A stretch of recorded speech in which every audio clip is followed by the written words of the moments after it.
drug abuse someone else's problem? Take another look around.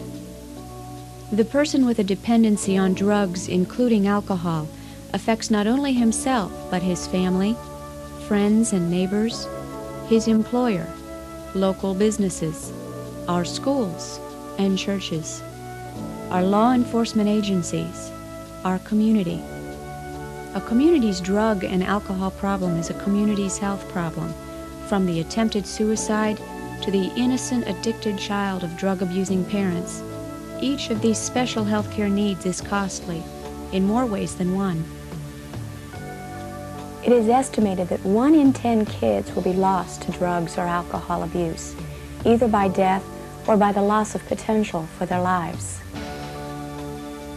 That means of 48 million school children, 5 million of one generation will be lost.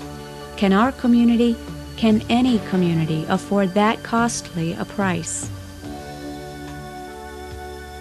Fortunately, some foresighted citizens have realized that a community problem necessitates a community solution. In a moment, we'll examine that solution, but first, let's take a closer look at the problem. The effects that chemical dependency has on the user are many and varied. More obviously, there are the physical effects, including hyperactivity, heart problems, liver damage, and malnutrition. But for a truer picture, we must consider some of the other effects as well. Mentally, the user suffers memory loss and lack of motivation. He sets unrealistic goals and eventually loses touch with reality. Emotionally, the user suffers mood swings, ranging from giddiness to depression, from apathy to anger. He begins to behave impulsively, unpredictably. Spiritually, the user suffers a loss of identity, a change in values, and a loss of self-esteem. These effects bring about other consequences as well. As a family member, the user becomes defensive, secretive, irresponsible. He may display a marked change in routines. Socially, he becomes suspicious, withdraws, and changes his groups of friends. There are sexual consequences as well, among them promiscuity, which can lead to pregnancy and even to prostitution, rape, incest, AIDS, or other sexually transmitted diseases, and interestingly, impotence. And of course, there are legal consequences. These account for the rampant cases of DUIs, stealing, accidents, and runaways each year. All in all, a pretty grim view of the future. You may be asking, how could things get this bad? And could we nip the problem in the bud before it is a problem? To do that, we must know how it all begins. Drug and alcohol use initially begins with experimentation. A first experience is, in many cases, simply a result of curiosity, and many times unplanned. The user may advance to the second stage, where use is merely to be sociable, typically on weekends or special occasions. At this stage, the user is still in control of amounts and mood changes. But the man takes the drug, then the drug takes the drug, and this leads to stage 3. Here the user is actually seeking a mood change. This requires increasing amounts.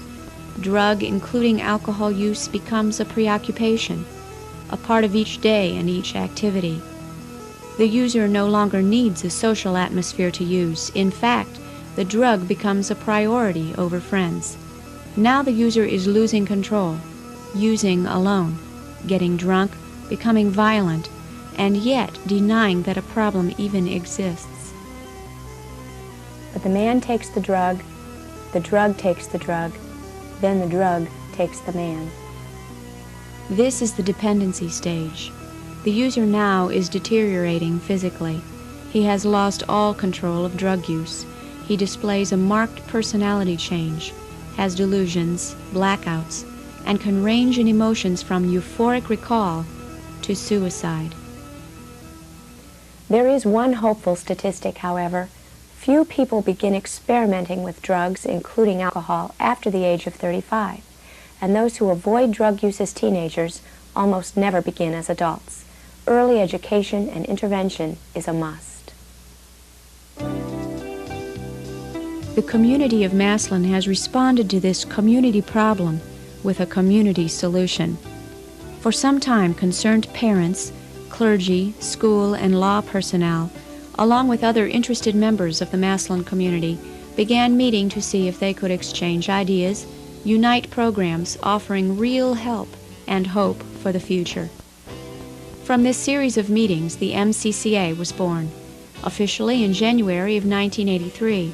Its purpose? To establish a community-based drug and alcohol intervention program to aid in eliminating chemical abuse and dependency among residents of the Massillon area. The M.C.A.A. has developed a number of goals for implementing a comprehensive intervention program to increase the community's awareness of the problem of chemical abuse and dependency, to seek to develop trained and knowledgeable persons from the Massillon area to provide a relevant alcohol and drug intervention program, and to unite the schools, parents, churches, businesses, residents, and service agencies for the benefit of all. We need your help to meet these goals. Needless to say, much of the coordination effort involved those people that teens have the most contact with: parents, educators, and perhaps most influential, other teens.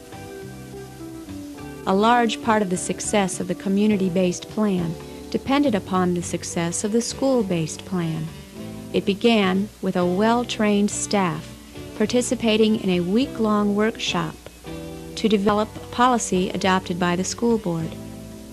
Each core team consisted of separate committees which have included leading-in services for faculty, student programs, parent awareness, a monthly newsletter, and a referral system for students who need help.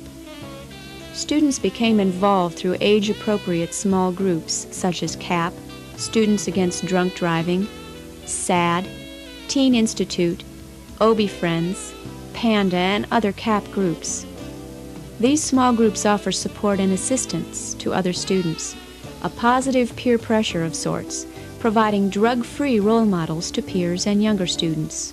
Prevention is always stressed, but in cases where disciplinary action has already been necessary, the rehabilitating student is offered support and a second chance for a drug-free future.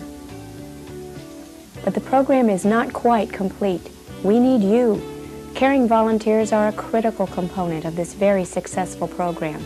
Or perhaps you're interested in starting a similar comprehensive program in your own community. Please call the number on your screen. You cannot possibly make a better investment of your time, your assistance, or your financial support. If you, as a concerned parent, suspect that your own child is involved with drugs, including alcohol, or if he is at risk of becoming involved, please take note of the following guidelines. Become knowledgeable about drugs and alcohol. Get to know your child's friends and their parents. Set guidelines for your teenagers and set an example. Remember that actions speak louder than words. Your child will probably have the same attitude about alcohol and drugs as you do. Know what your child is doing. Keep communication channels open.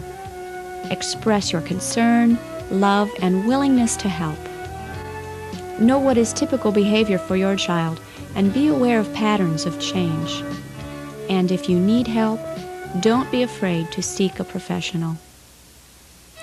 An old Indian legend tells of a young man meeting a rattlesnake on a mountain. The snake promises the boy that he will not bite, if only the boy will carry him down the mountain. At first, the boy resists, but the snake is persistent and quite beautiful. At last, the young man picks up the snake, carries him down the mountain, and in the end, is bitten. "But you promised not to hurt me," the boy protests. The snake only answers, "You knew what I was when you picked me up." Much has been done, but we need your help to continue these programs so that our children will know what drugs, including alcohol, are before they pick them up.